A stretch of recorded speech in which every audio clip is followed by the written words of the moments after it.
Hi, guys. It's Sven from Badass Counseling. So we created the Badass Counseling group on Facebook, and it grew to well over 45,000 members. And we kept getting asked by folks for a support group, a growth group that's more intimate, gives more access to me, Sven, if possible. So the Badass Counseling team got together, and they created Community Plus. For a monthly fee that isn't cheap, you get direct access to me 2 times a month where you can submit your questions directly. Monthly drawings for a small group counseling session with me. Monthly drawings for one-on-one counseling sessions with me. Priority Pass access to go to the front of the waiting list for ongoing counseling with me. Priority Pass access to be considered to be counseled by me on the Badass Counseling Show podcast. Direct access to my top 2 selling video courses, Healing the Soul and Unleashing Your Greatness. Interviews with people who've had success in their soul journey, some well-known and some everyday folks like you and me. And a fantastic opportunity to meet and get to know other men and women who take their healing and growth seriously and who do the work. And a social community feed where folks share their challenges, their struggles, and their triumph. And so much more. So go now to badasscounseling.com. Click on the Community Plus sign-up page for premium content and direct access to me and to like-minded people who are committed to healing, growth, and creating a community of support and happiness. From the New York City area, welcome to the Badass Counseling Show, where the master badass himself, Sven Erlandson, takes you deep and gives balm for the soul, baby.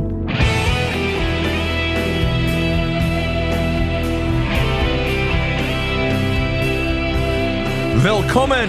Welcome. It's great to have you here on the Badass Counseling Show.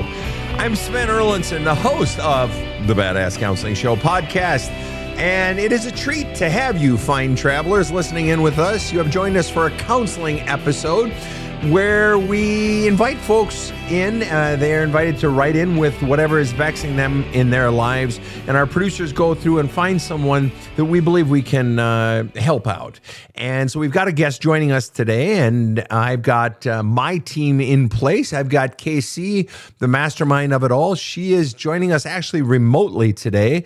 And we may hear from her if she has input. And I am joined in studio as per usual by Rob the Rocket. Rob, what say ye? Hi, Sven. I'm good. In all seriousness, today's show, autism figures in, and I have some experience with that. I know how challenging that is, so I'll be interested in hearing your analysis today. Fantastic. I'll be interested in hearing any thoughts and input that you have. KC, hello. Good morning. And is the sun shining where you are today, KC? It is so shining, and I just came out of a beautiful garden that I'm still mystified has grown and watched the last of my flowers blooming. Well, we're glad that you're joining us here. We've got Finn with us today, KC, so I'm gonna mute you right now. And all right, Rob, take it away. Tell us about Finn, Rob. All right, Sven, here we go. Finn wrote in and said, my wife and I are struggling in our marriage and feel like we're on a slow, chaotic path toward divorce. The central issue between us is my 16-year-old biological son who was diagnosed with high-functioning autism and ADHD shortly after we got married. His behavior became increasingly difficult, eventually requiring 9 months of residential treatment. This experience deeply affected me and led to a period of depression that I didn't handle well.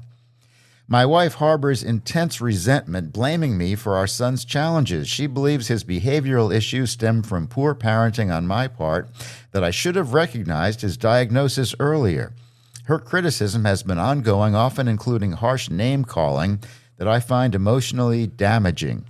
While I understand her frustration, I feel caught in an impossible position, trying to support her, defend myself, and protect my son, who has made significant progress since returning home a year ago. Despite everything, I still value our relationship and want to find a way forward. I'm working hard to address other issues in our marriage, but I feel overwhelmed and stuck. I need help navigating this complex dynamic, balancing my commitment to my son, my desire to salvage my marriage, and my need to maintain self-respect and emotional safety. I hope counseling will help to gain clarity, learn healthy communication strategies, and hopefully move toward healing for all of us. Welcome to the show, Finn. Hey, thanks, Sven. And thanks, Rob and Casey. You bet.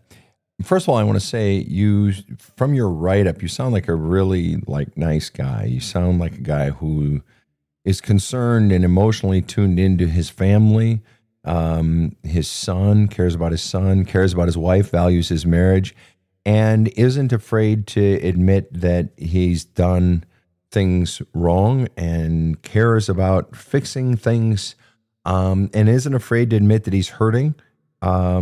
This is all really an advanced man. I'm impressed. I appreciate it. I don't know how much of that is true, but thank you. Trying. And that makes you all the more charming. I appreciate that. So I want to go to the bad part first, and then we'll get to the good part. You Sure. said the experience of your son being in a residential treatment facility for his autism and ADHD and his increasingly difficult behavior it deeply affected you. It landed you in a depression that you didn't handle well.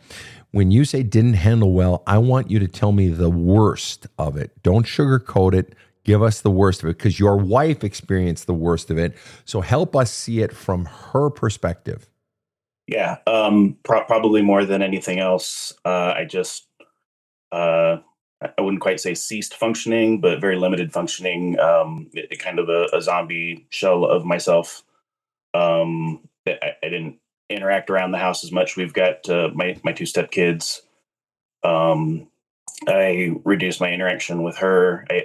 I just kind of fell into, I hate to be jingoistic, but like a pit of despair, unable to deal with it.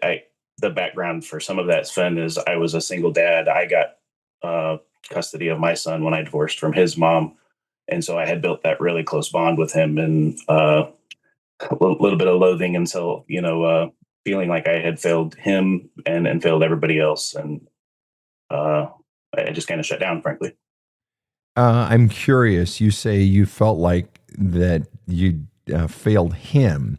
And what was it? But you said it sort of plunged you into depression and so forth. What was it about this whole situation, in one sentence or less, that plunged you into depression? What really did it boil down to?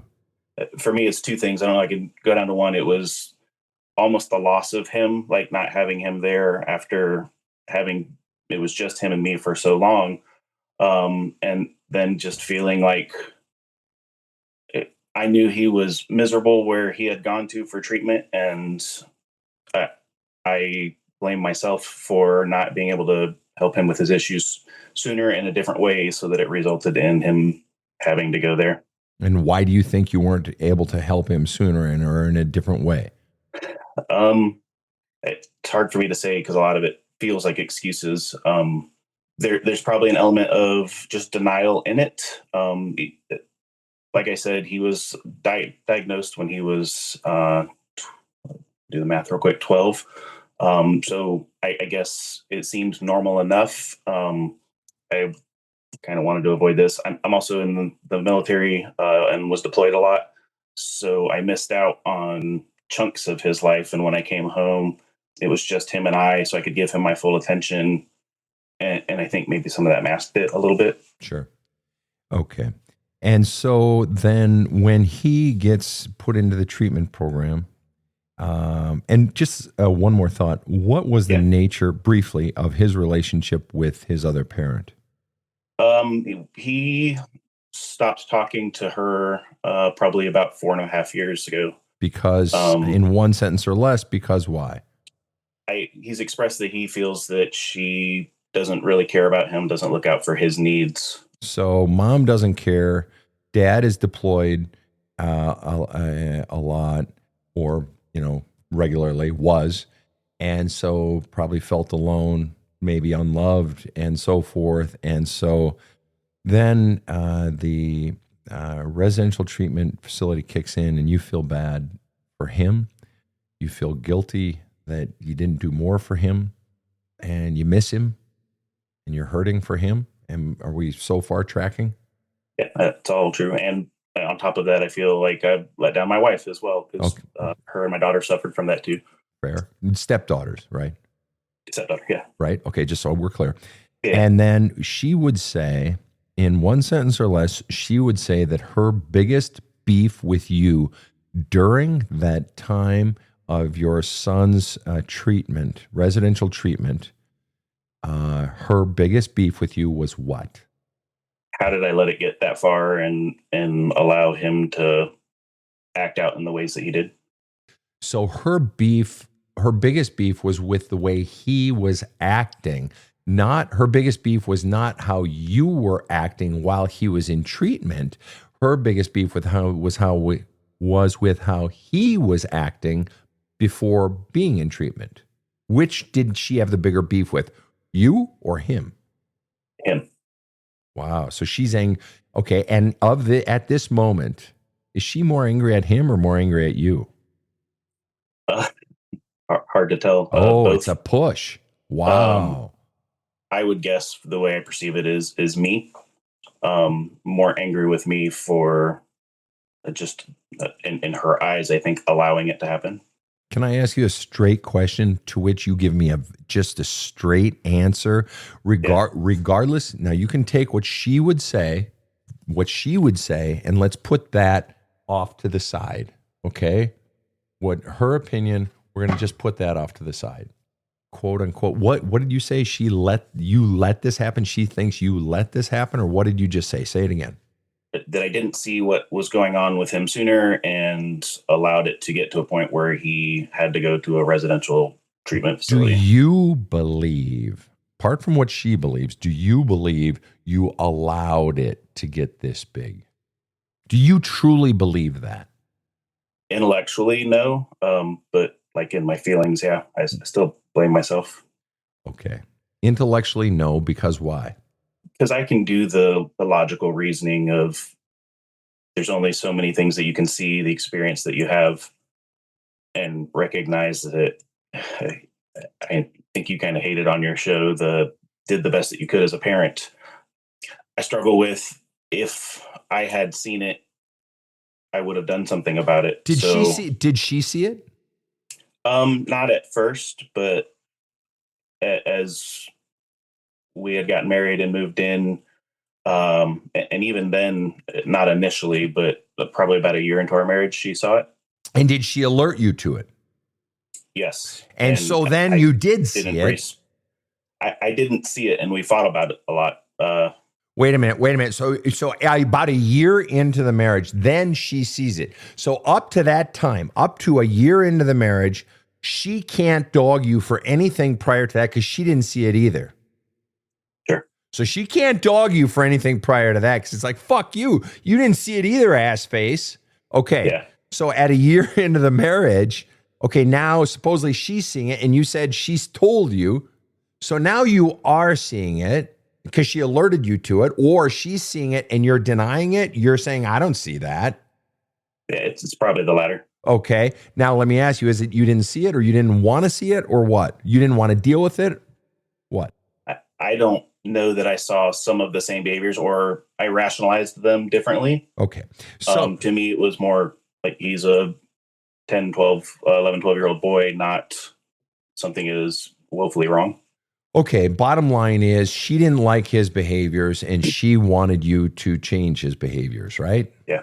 Okay. And when I asked you who's she most angry at, you paused and you're like, fuck, maybe I guess mostly me, but it's basically a push. It's a tie, and she's mad at both of you, right? Yeah. Still.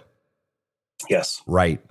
And you said my wife harbors intense resentment in your write-up, blaming me for our son's challenges. Well, and we know she blames him too. You just said it now more than once. She believes his behavioral issues stem from poor parenting on my part and that I should have recognized his diagnosis earlier. I should have. Bitch, you didn't either. Can I ask you something, Finn?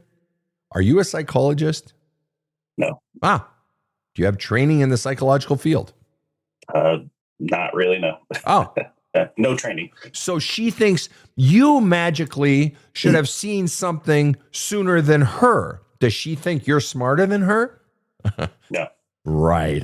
I could answer that one. So then why should you have magically seen it before she did? At 1 year in, she starts to see it. Now, she probably thinks you should have seen it then and done something about it. Fine, whatever, I didn't. Bottom line is now, how many years are we? So 1 year into the marriage was how long ago? 5 years ago. 5 years ago. So we're 5 years later now. And he just about, within the last year got out of that 9-month residential treatment, right? Yep. Okay. So we're 5 months since she began seeing it, and we are roughly a year-ish, whatever, out of that 9-month residential treatment, and she is white hot with anger at you and presumably still at him, right? Yes. What does she want? In one sentence, I just want to know, what the fuck does she want? Because it sounds to me, I wrote in my notes, she wants a shit stick, and you're it. That's what she wants. What does she want? Yeah. Perfection almost is what it feels like. Meaning? He's got to be... give you a little bit of backstory. So the reason he went to the residential was for some sexual acting out. All of that is completely done.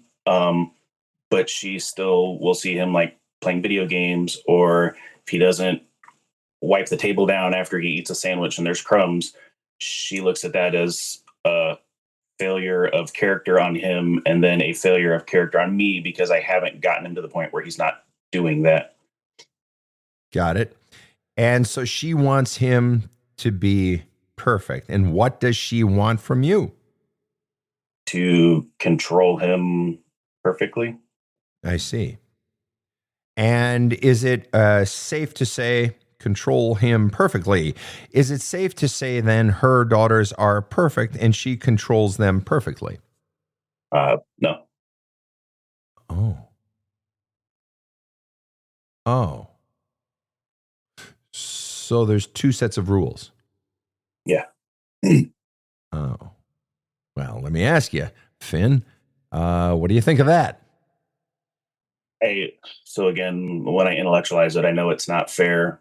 And in the same token, I always think that I can manage that and do it right.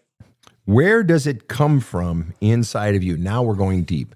Where does it come from inside of you, from your past, that it's okay for people to treat you poorly?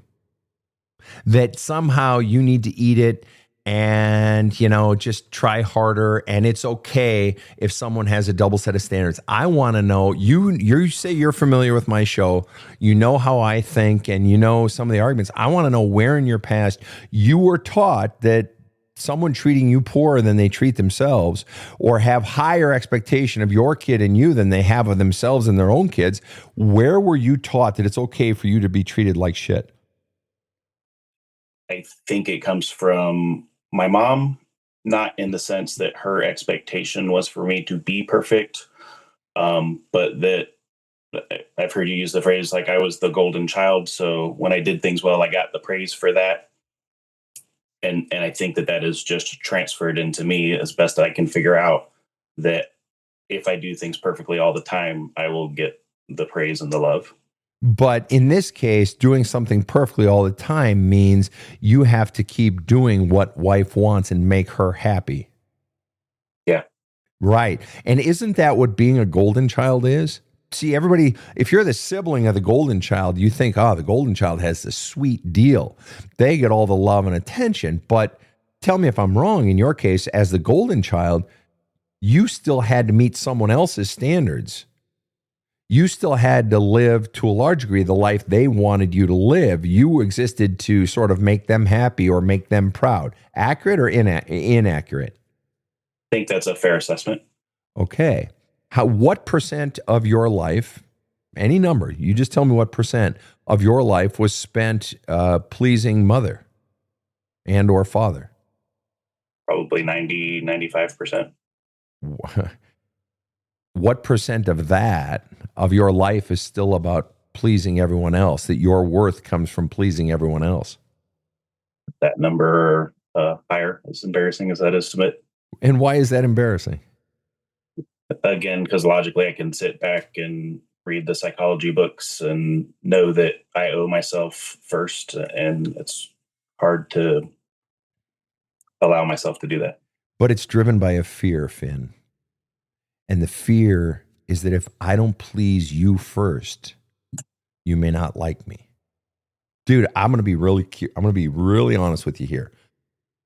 My sex life in both of my first two marriages and all through my 20s, I would always please the woman first. I would always go down on the woman first, make sure she had an orgasm or two before I would ever try to, insert or anything myself. I wanted her to be pleased because that was so tied up in, I had to know I gave a great performance. You know how men are so tied up in performance, right? Not just sexually, but overall. But I had to make them feel like they were pleased, because then I had a shot at being pleased. Not just because, gee, if I don't give good humping, then it may not be good enough. But it's all about serving. It's all about serving. So when you happen to mention, I know you don't want to go into it, so I won't touch your military stuff for whatever reason. You just don't want to, and that's fine. But this is so common among my clients who are in the service or have been in the service. It's just so part of the whole mentality. The reason they went into service because they've been so, growing up indoctrinated, and their whole life is about doing shit for other people all the fucking time. All the fucking time. And that's why so many of them are depressed, because they've just fucking stuffed their fucking own sense of self down. Sound familiar?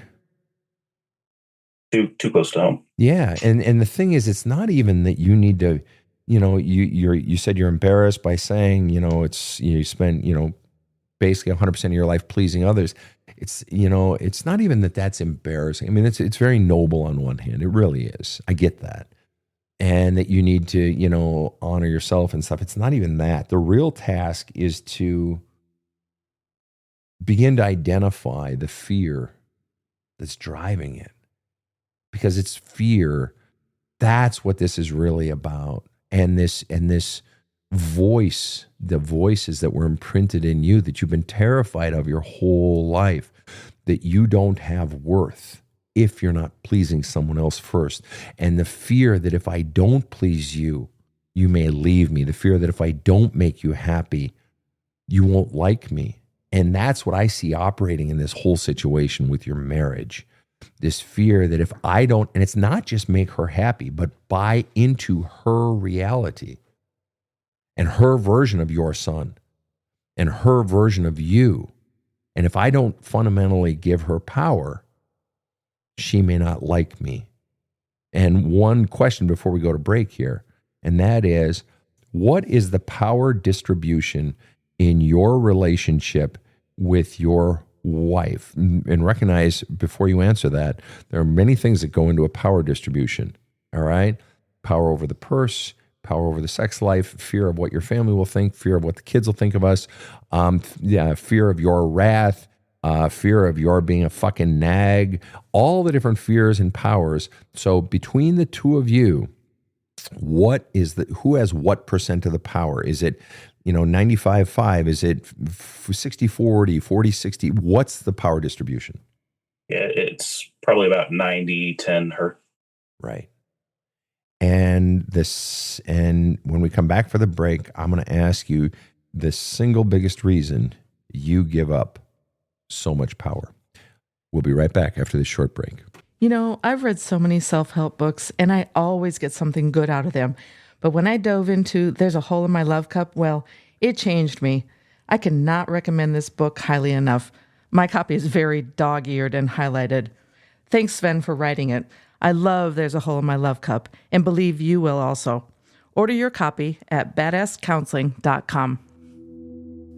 This show provides soul counseling intended to entertain and inform, and is not medical advice.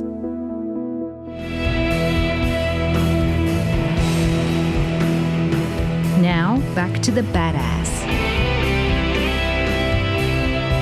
We are back with Finn, and he is trying to navigate this sticky, stuck situation that he is in.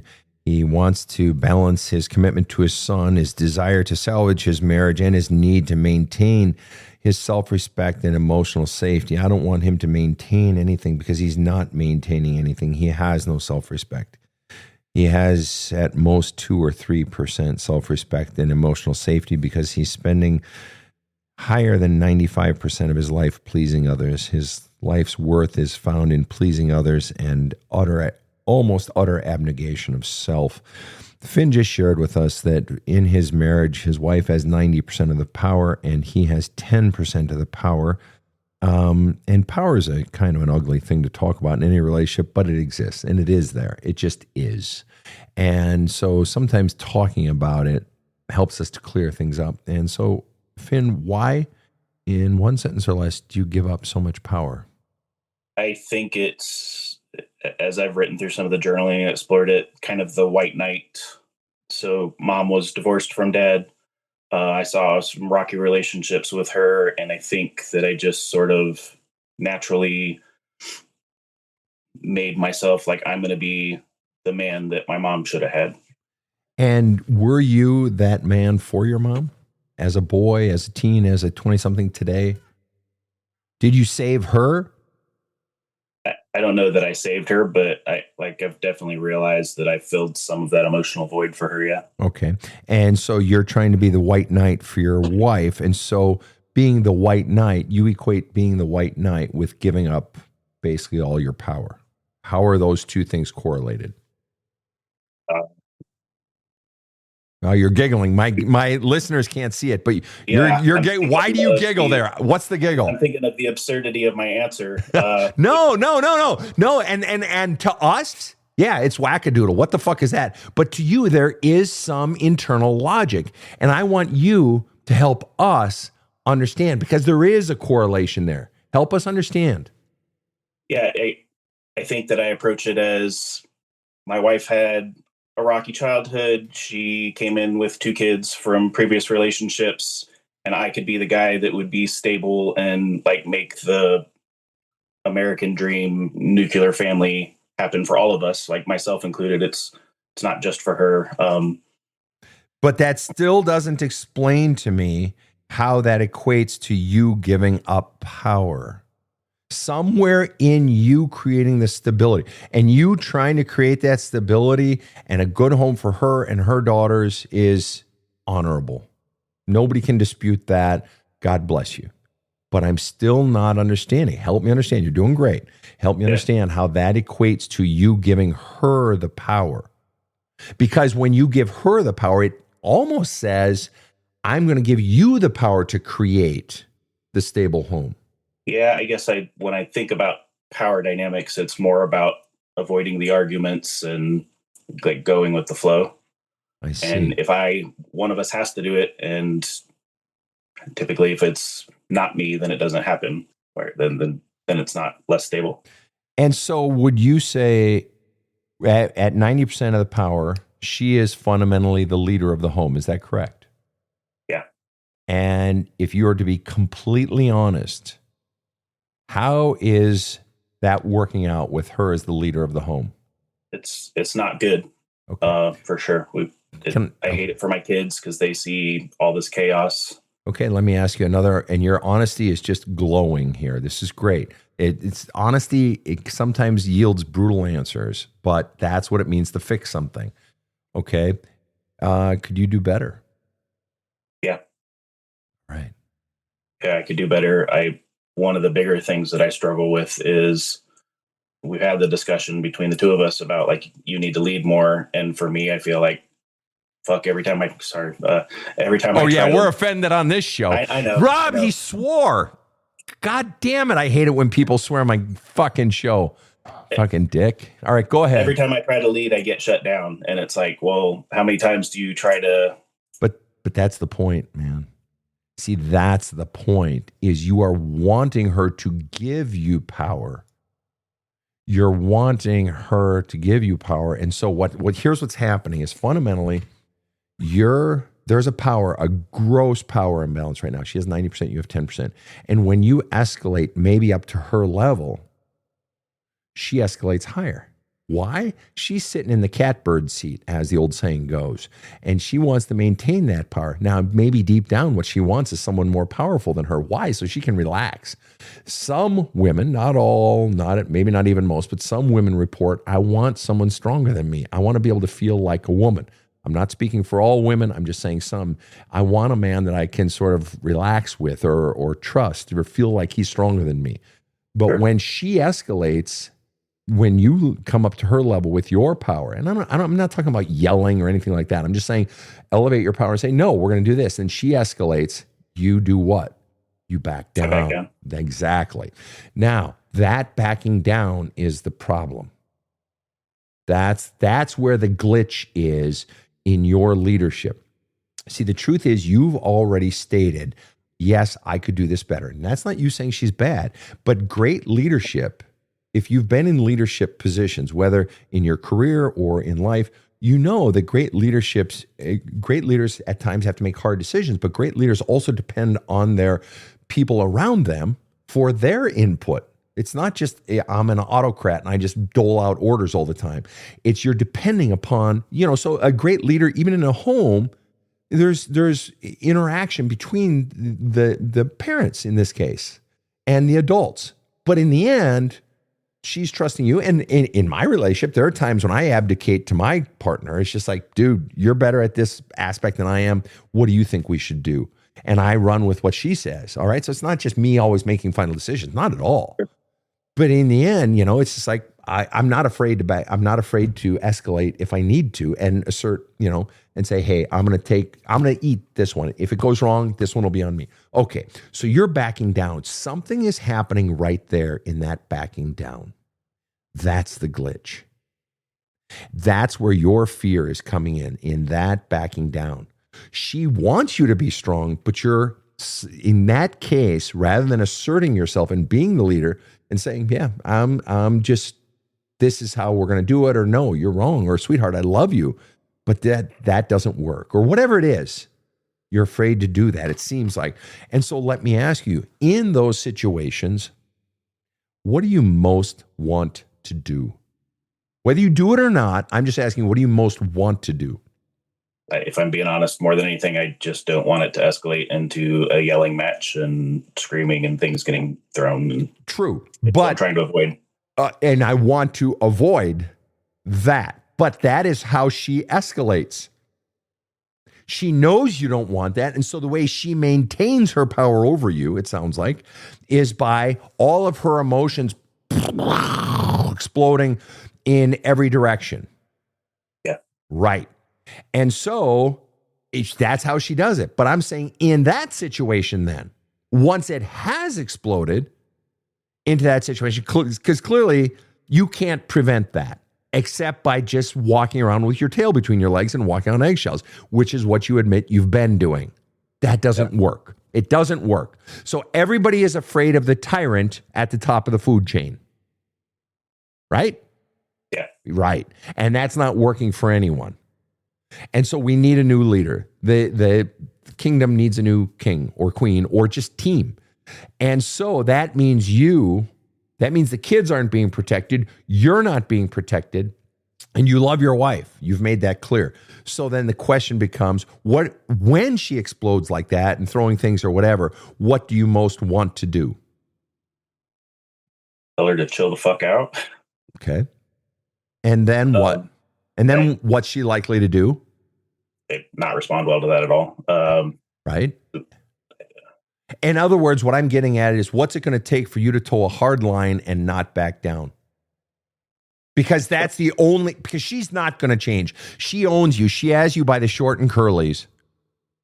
And until you change, she ain't going to change. She has no incentive to change. Bullies bully because they can. She's the fucking house bully. And everybody in that home, including her and definitely including you, and obviously the kids, needs you to change. But you're afraid. And I'm not dogging you. All right? Yeah, there is some deep-seated fear. And the fear in that moment is what? If I stand up, then she'll leave me. Right. So let me ask you this. And you are so good at naming this shit. You're really actually good. You went right where it is. Right. That's exactly right. And if she leaves you, what is the single biggest price to you, to your life, to you as a person, to your anything? What is the single biggest price to you if she leaves? Only that I failed in yet another marriage. Okay. I failed another marriage. And if you failed yet another marriage, what does that mean? That I couldn't take control enough to like keep the glue together and find a path for us to live, move forward. And so what does that mean about you? What does that say about you in one sentence or less? That I'm not good enough. You're not good enough. That's right. Fucking loser. All right.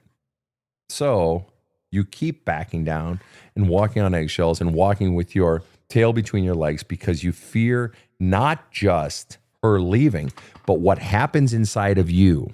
Because likely there's no one around you who would literally say, oh, you failed another marriage. I mean, who's going to fucking say that? Only some twat, right? So no one's saying you failed another marriage, you couldn't keep together. No, all that's happening inside of you, isn't it? Yep. Right. All those voices that start churning like a clothes dryer that won't turn off, churning in your head and inside of you. And that I'm not good enough. See, I'm a fucking loser. See, I failed again. See, I'm no good. See, I'm unlovable. See, there it is. And then all those feelings that go with it, feeling like shit. And our listeners can't see it right now, but you're tearing up, it looks like. Yeah. Good man. What are you feeling right now, Finn? Give me a feeling word, Finn. Give me a feeling word. Probably afraid of being a failure still. Right. I'm going to ask you a straight question, Finn. Always. Good man. Apart from all the voices inside of you, let's just set those aside, okay? Just for a moment. If you listen to your own authentic voice deep inside of you, are you a failure? Are you a loser? Are you bad? No. I'm I think a really good guy. I have a good career. I take care of my kids. No. Exactly. Good guy, good career, take care of my kids. Fucking hell, man. You're the goddamn dream. That means that there are other voices in there that aren't yours. That's what we need to get out of you. So when she leaves, if she were to ever leave, those voices that are attacking you aren't yours. I just asked you for your voice. I said, let's set all the criticisms aside for a minute. When it's just your voice, and you're like, no, I'm a good guy. All right. So who's the biggest voice inside of you saying you're not a good guy?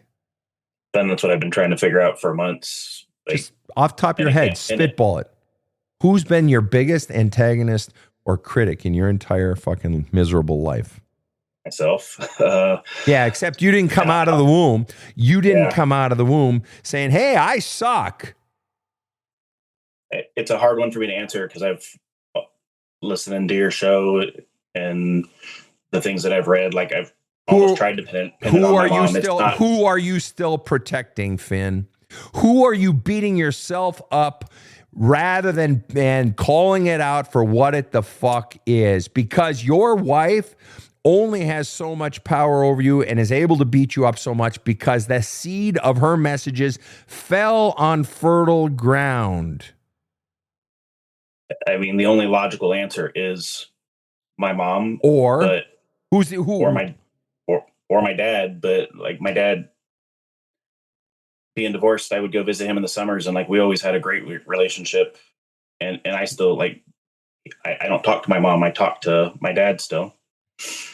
And but still somewhere in there, oftentimes, I'm going to just tell you straight, oftentimes it's the parent we think was the good parent, that sometimes there were messages that we got anyway. In fact, very often the biggest breakthroughs with clients, it's not in looking at the ogre parent, it's looking at the parent just in the shadow of the ogre parent who wasn't quite as bad or didn't protect me from the ogre parent, such as you're kind of not doing with your the ogre parent and I'm not going to beat you up over that. You already beat yourself up plenty over that. All You're right. not wrong. Right. You don't need any more flagellation today. But you need to dig deep. And if I had more time with you, I would. But the bottom line is there is one of those two or both that you're not wanting to truly look at, and you are protecting them because it's easier to beat up Finn because you're so good at it. It's easier to beat up Finn than it is to look at the hard, crying, grieving truth that one of them, maybe both, didn't love you or did not act lovingly. And it may not even be the form of abuse or something. It can be neglect. It could be messaging. I'm guessing you have my book, Love Cup. There's a hole in my love cup. Go back into messaging. But I'm guessing I'm not guessing. You got messaging because you think that inner critic inside of you is yours. No. You're a beautiful boy. You were smart, you were rambunctious, you were playful, you were creative, whatever it was, you were perfect. Somebody taught you to hate on yourself. And often it's in the most insidious ways, maybe even unintentional ways. And until you're willing to look at that, you're going to keep eating everyone else's shit because it's easier than looking at the truth. And that's where your healing's going to come, brother. And you need to understand one thing above all else, Finn. You do not ever have to confront the living, breathing parent. You do have to confront the parent that's still inside of you. You don't ever have to go talk to your old man. You don't ever, if they're living, or your mom, you don't ever have to change a single fucking thing. I don't need you to do that in order for you to heal. But I want to ask you one straight question, a final straight question. It's this. What percent, as you look at your entire life, what percent of the truth do you want, Finn? The easy answer is to say I want 100, but obviously blocking part of it, right? I still want 100. It's just figuring out how the fuck to get there. Oh, no. Yeah. Okay, I'll buy that. How do I get there? But no. The real question is going to become, yes, I want 100, I guess, because how do you say I don't want 100?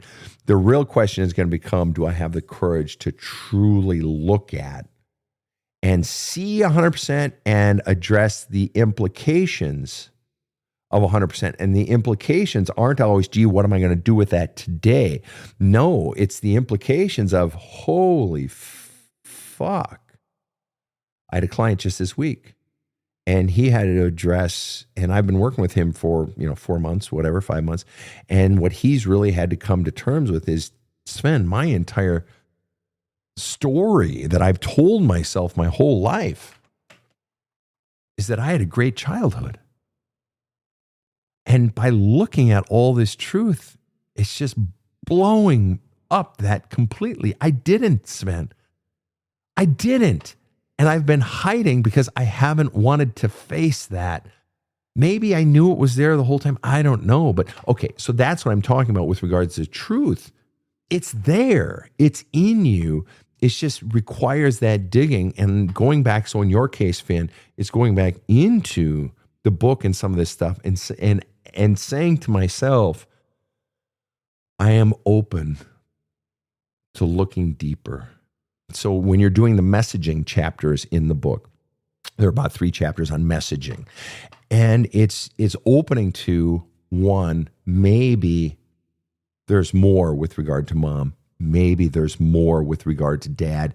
And I need to open up to that because sometimes we fear looking at more with regard to the parent because we don't want to shatter the myth because we just want to believe that they were good and they loved me. And we fear looking at the depth of what really was going on. Do you think you can go at it from that angle? Yeah. I have to. Something has to get right. And the reason we're going into that is because that is what's setting up the marriage stuff. That is what's setting up the stuff with your son. Bottom line. So you originally came in asking the question, how do I get out of this feeling trapped? let me ask you now, given this, so setting the parent side stuff aside and that deep work, in the situation that you're in presently with your wife, with your son and so forth, what do you most want to do? Whether or not you actually do it, I'm just curious, what do you most want to do in this situation? I want my wife to see all the work that I have put in. You're not answering my question, Finn. I asked you, what do you most want to do? And you're saying, I most want her to see. In other words, that's something you want to happen. Gee, I hope it happens. I'm asking you the question, what action do you most want to take? See, in the one where you say, I most want her to see, you're passive. She's active, I'm passive. I'm asking you, what is your action where you're active? What action do you most want? You'd love for her to see it. And she'd love for you to become perfect. She'd love for your son to become perfect. I'm asking you, what action do you most want to take? You don't have to take it. I just want to know what it is. What action do you most want to take in this situation?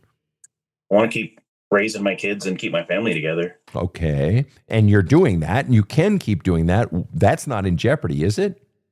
Yeah. Okay. So in this situation, what action do you most want to take? Is there an action you most want to take?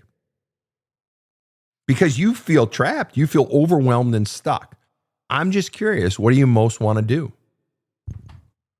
to presumably fix the situation? Because you're telling me, you're screaming loud and clear, I hate this fucking situation. What should I do, Sven? And I'm saying back to you, what do you most want to do?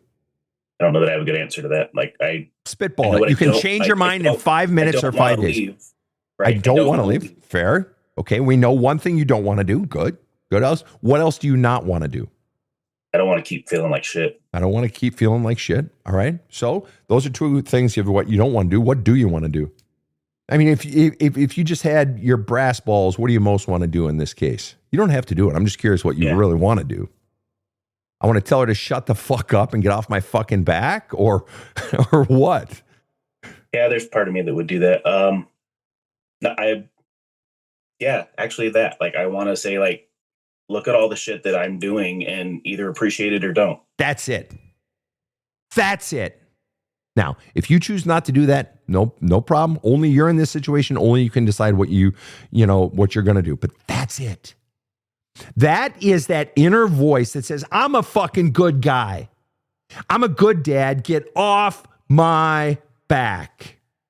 Get off my back. Listen, you know what?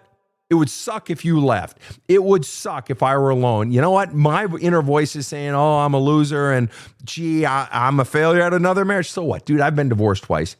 I'm in my 50s now, and I have the best relationship I've ever had with anyone in my life. A bad month with the gal I'm with now is better than the best year with any woman I've ever been with. All right? Yeah. What's my point? My point is, I want to stand up and tell her to just back off. That's your inner voice talking, because your inner voice is saying, I don't deserve this shit. It took me like a year and a half after my first divorce, after she divorced me. It was like a year and a half later, and I realized, you know what? Any crime I committed has far been outweighed by this punishment that's being inflicted on me. It's like, no. Yeah, okay, I did a few not good things or whatever, but what the fuck? I'm being treated like a fucking master criminal. It's like, no. And that's what you're realizing here. It's like, I'm a good guy. This is bullshit. You're just being an asshole. And she's being an asshole because I'm not trying to be a dick. You're letting her being an asshole. You are letting her be an asshole because you've been conditioned to just eat shit and eat shit and eat shit because you don't want the conflict. And I get that. But at what point do you stand up and say, no? You know what? I'm a good guy. And I've been fearing her leaving me. And you know what? If she leaves, I'll deal with that. And life will go on. Life will go on. And the bottom line is those kids, they need you to protect them too, but you got to protect you. At what point do you finally fucking matter? And at what point are you not just no longer afraid of being alone, but willing to be alone? That will become your superpower. You want to do something, you fucking journal on being alone, and you welcome those fears. You welcome those trains into the station. That aloneness, I'm a failure, I'm not good enough. You welcome all those feelings into you now. You do the fucking mad journaling on that now. You fucking write a letter to mom, letters to dad, wherever that shit came from. And you start flushing all that shit now, because the more you flush out the mom, dad stuff now, the less you're afraid of being alone. That becomes your superpower. Because if you're not afraid of being alone, you won't be afraid of standing up to her. And you'd be like, you know what? You know what, sweetheart? I'm just going to call her Erin. Erin, I love you. I love you. I adore you. I so want to be with you, but I'm not going to be treated like this shit anymore. What? You can yell and scream all you want, lady. Nope. I'm walking out the door. I'm going to come back in an hour after you've cooled down. You want to keep yelling? I'll just walk back out and come back in again. We are married, and I'm not going to be treated like this in a marriage. You're going to change this behavior, and we're going to counseling, and this is going to change. I'm a good guy. Any crime I have committed has been far outweighed by the punishment you have inflicted on me and on my son. Furthermore, honey, your daughters ain't perfect. Your parenting ain't perfect, and I'm sick of this double standard bullshit. You have anger at me for checking out of life, becoming a zombie when my son was in treatment. And you know what? That's true. But you weren't fucking Miss Perfect Princess either. So you need to get your anger out. You need to do your work on you to get your shit out. All right? And I've owned my pain that I caused you and when I checked out and so forth. I've owned it, but I don't have to keep paying punishment. I did prison. I did my time for that. Payment paid. Services rendered, payment due. All right. Or no, it's paid. All right. So it's just like, you got to start calling in the chits. You got to start, dude, standing up for yourself. Because if you don't, she ain't going to change magically. Yeah. Because even if you go to therapy, you've heard me say it before, championships are won and lost in the off season. Doesn't matter what happens in that fucking therapist's office. If you don't have the brass balls to follow through outside of the office, in the home, it ain't going to change.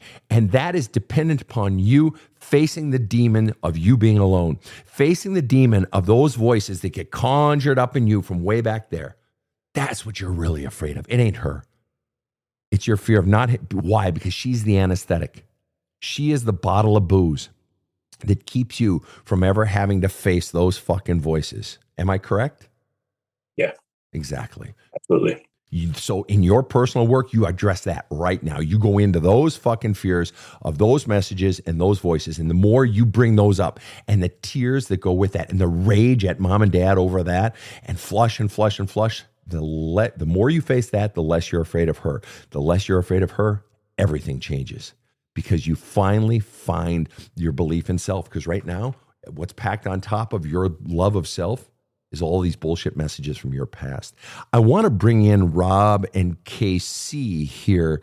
Any input on this? Rob? Yeah, these are universal themes, Sven, and I just wonder how many folks that are listening are feeling the same thing and feeling some tears and feeling new understanding. I know that I do as many times as I have heard you. It's always something new. It just underscores the need to keep looking at this and keep dealing with this. And as challenging it is to have a family member, a spouse with autism, that actually becomes a detail in this case because there is just so much work to do to take care of yourself. And I, for one, appreciate hearing about it. All right. All right. And KC, any thoughts here? Lots of thoughts. Please. First of all, I just want to say to you that Sven says about his clients all the time that he falls in love with them, and I think I've fallen a little bit in love with you because you are just an honest, intelligent, kind, caring man. And I really can see no fault in you. I understand that you have guilt over your child, and I think that that's natural. Your career took you away from him. I don't think that's your fault. And knowing you for the tiny bit of time that we've known you, I bet you did better than 90% of the population in managing your time away from him, probably in a loving relationship and dealing with a child that has autism and ADHD and all the things that you've had to deal with is not an easy thing to navigate, even for somebody that's at home. So, I mean, give yourself a little bit of love. If you met you, I think you would treat them so compassionately because you deserve that compassion. I just want to say some things about some of the things that you said. One of the things you were talking about is keeping the peace, and Sven also talks about that, peacekeepers versus peacemakers. Keeping the peace at what expense? I mean, at the expense of your happiness, your soul, your son's happiness. He doesn't need to grow up with somebody picking on the fact that he has some crumbs from his fucking sandwich. I'm sorry. Which he probably takes as somehow, see, I have autism, and somehow the crumbs are, he sees himself as perhaps flawed already, and now she's picking on him even further. So it's just, go ahead, Yeah, Casey. I mean, he doesn't need that. And actually, you don't need that kind of pressure or stress to have to walk around your house and worry about every tiny little thing that your son does. Like, it's difficult enough to live in a blended family, but when that many people are living in a house on top of each other, I think we all have to give each other just a little bit of grace for those little things, and sort of turn a blind eye to some of it. And I'm not saying let him go out of control or don't discipline him or anything like that. But I Sure. mean, it's just like, okay, kid, could you pick up your crumbs?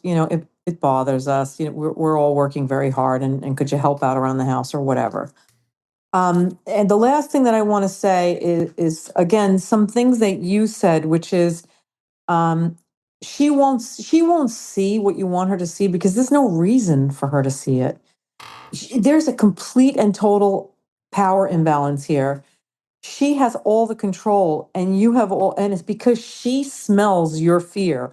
Like, we are animals in this world when it really comes down to it. We sense each other, we feel each other, we pick up on little cues. She's threatened to leave you. You mentioned, I'm not sure if Sven heard that part because there was a lot of talking at that time, but she threatened to leave you. Let me tell you something. The one thing that I promised myself after my first relationship is I would never threaten to leave somebody unless I really meant it, and I would never accept somebody threatening that to Good me call. because that is off the table, man. You make that clear today up front. If you ever threaten me with this, I am fucking out of here. Because that's not And fair. That's it's dirty, not dirty. fair. That's dirty pool. Absolutely. And the last thing that I want to say to you is the fact that you look at your failed marriages as a failure. And this might sound strange to some people, but I've been in 4 relationships that I would consider marriages, even though I didn't actually commit to pay for the actual marriage. They were, I lived with the people and everything like that. And I came from a household where my parents were married from the beginning until they died. And so for me, that was the goal. And when I wasn't achieving that goal over my lifetime, I beat the shit out of myself because I felt like I was a failure. And then in my last relationship, my current relationship, I started to realize that I had learned something from each of those people that evolved me as a person, that made me a better person. And none of them were failures because they made me who I am today. And they made me seek better relationships, not just in my intimate romantic partnerships, but in all relationships. Some of those relationships taught me as a giver, just like you are, not to give 100% because sometimes when you're in a relationship with a taker, you end up where they're just taking and you're just giving. Yep. And that's how a lot of us end up. And so please don't beat yourself up for those things. Your life is your life. Stop judging it with such a harsh tone to yourself. Yep. Because you are a man that deserves a lot of love from all of us, and especially from yourself. Yep. And I just want to. Thanks, Casey. And Casey, Thank you for being you. Yep. Agreed, Casey. Excellent points. Really, all of them. And I actually want to make one more point that Casey often makes. And that is, she taught me, really hammered home, that oftentimes, actually always, if you change your perspective, like ADHD with your son or autism as your son, a diagnosis is a gift. It's not a disease. It's a gift. It's a gift. It's just, how do you reinterpret this thing that I am? How do I teach my child to understand this as a gift and to maximize it rather than to see it as an anchor? Casey is really, in her personal life and her family and so forth, she's educated me on that. And she's sort of a master of that this is actually a gift that can be capitalized. And that in pulling your son out of this belief system that this is somehow bad. And no doubt there are stigmas inside of him working that it's your job to teach him otherwise. And then the last thing is, you need to, on top of the flushing out and so forth that we talked about, and going into that fear of being a failure and a loser and all those voices inside of you, you need to do more of that, pushing out of those other voices, at least in your journaling, and recentering into what do I believe about me? Give yourself permission to listen to your own authentic voice that says, no, man, I'm a fucking good guy. You need to have more conversations with that voice. It's not because it's not just like gratitude-less shit. This is me connecting with me. And it's like, no, I actually fucking like me. I dig me. Finn, thank you so much for being on the show. Thanks, guys. No, you are awesome. Awesome. And to everyone listening in, I think we all kind of fell in love with Finn a bit today. Good dude, man. Good dude. Open, raw, honest. This was a great show. Would you agree, Rob? Absolutely, Sven. Some more than others. This was right at the top of the list. Yeah, I agree. And it's so fun to see a man doing the work and having that sort of courage. To everyone out there listening, thanks so much for tuning in to another episode of the Badass Counseling Show. On behalf of my team, KC and Rob, have a kick-ass day. The Badass Counseling Show is strictly copyrighted. No copies may be made without the express written consent of the Badass Counseling Show, LLC. The Badass Counseling Show is produced by Karen Camparelli and Robert H. Friedman. Executive producer Sven Erlandson. Original music by two-time Emmy Award-winning composer Trevor Morris. Have a kick-ass day.